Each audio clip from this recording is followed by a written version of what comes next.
এঁচোড় ভালোবাসে না এমন বাঙালি পাওয়া কিন্তু খুবই মুশকিল। আর এঁচোড় যদি এইভাবে একবার রান্না করে দেখতে পারেন, তাহলে দুপুরের খাওয়া কিন্তু বেশ জমেই যাবে, আর কোনো রেসিপির প্রয়োজন পড়বে না।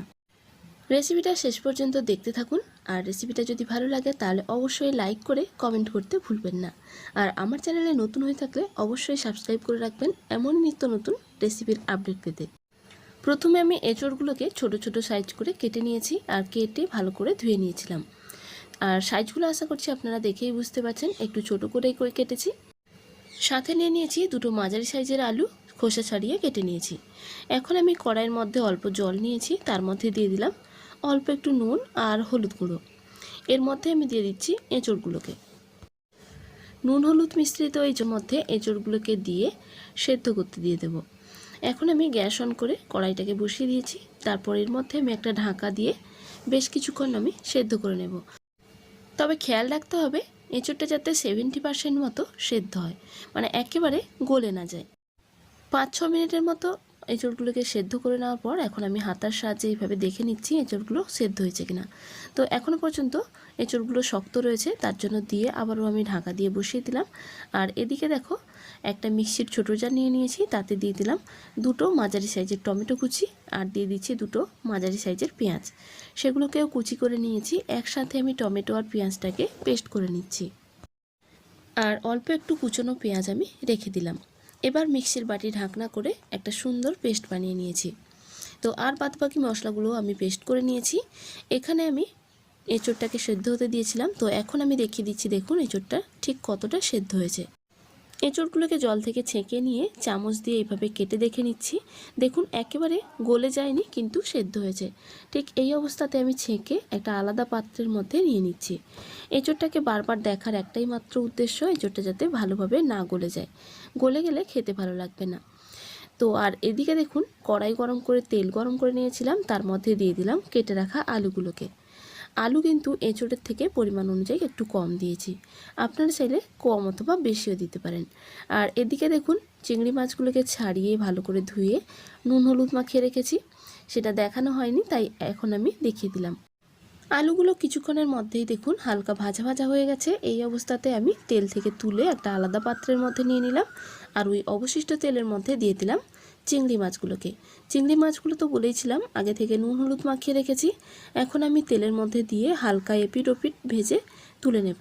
চিংড়ি মাছ আপনারাও জানেন বেশিক্ষণ ভাজতে নেই, তার জন্য এইভাবে হালকা ভেজে একটা আলাদা পাত্রের মধ্যে তুলে নিলাম।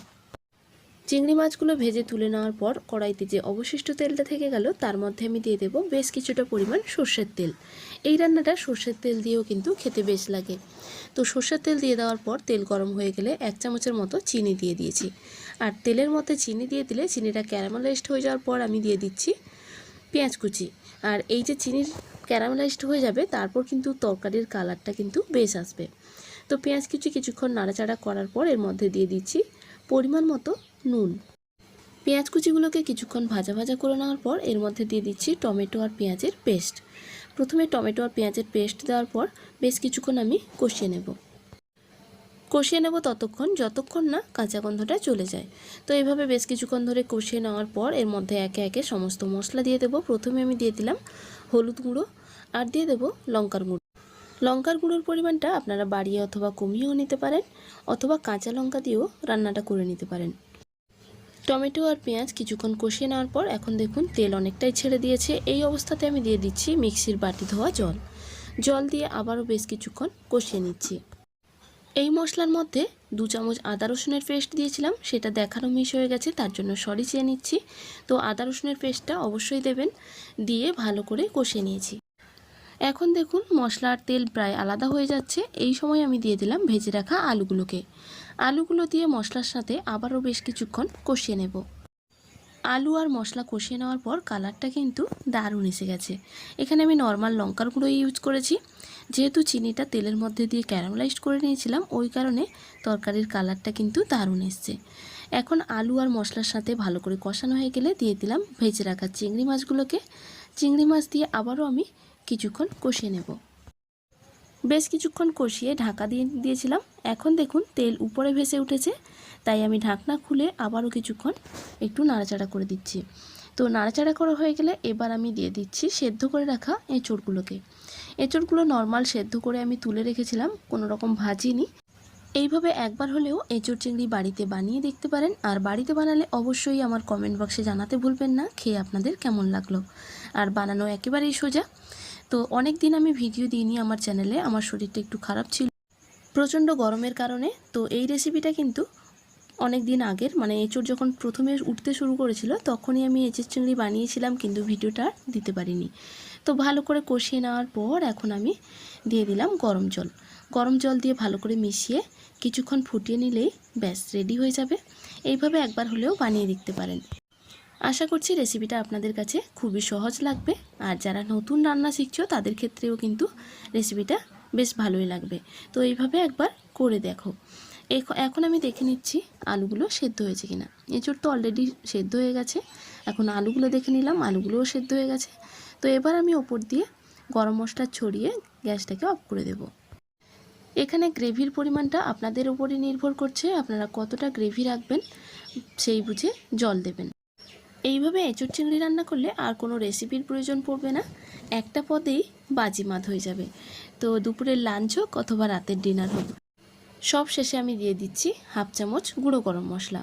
আমি যেহেতু প্রথমে গোটা গরম মশলার কোনো রকম ব্যবহার করিনি, তার জন্য হাফ চামচ গুঁড়ো গরম মশলা দিয়ে ভালো করে নেড়ে চেড়ে গ্যাসটাকে অফ করে দেব। গরম মশলা দেওয়ার পর অবশ্যই গ্যাস অফ করে দেবেন, বেশিক্ষণ তরকারি ফোটালে তরকারির টেস্ট নষ্ট হয়ে যাবে। তো দেখুন একবারে মাখো মাখো করেই নামিয়ে নিলাম। এইভাবে রেসিপিটা অবশ্যই বাড়িতে বানিয়ে নিন। আর বাড়িতে বানালে অবশ্যই কমেন্ট করতে কিন্তু ভুলবেন না খেয়ে আপনাদের কেমন লাগলো। লেট হয়ে যাওয়ার জন্য আপনাদের কাছে ক্ষমা চেয়ে নিচ্ছি। আর আমার চ্যানেলে নতুন বন্ধু হয়ে থাকলে অবশ্যই চ্যানেলটিকে সাবস্ক্রাইব করে পাশে থাকার অনুরোধ রইল। এখন রেসিপিটাকে ঢেলে নিচ্ছি। দেখুন কালারটা যেমন সুন্দর হয়েছে, খেতেও কিন্তু দুর্দান্ত হয়েছিল। তবে চলুন আজ এখানেই শেষ করছি। আপনারা ভালো থাকবেন, সুস্থ থাকবেন। দেখা হচ্ছে নতুন কোনো রেসিপি নিয়ে। আর হ্যাঁ, লাইক কমেন্ট শেয়ার করতে কিন্তু একেবারেই ভুল করবেন না। আর সাবস্ক্রাইব না করা থাকলে একটা সাবস্ক্রাইব করে রাখবেন।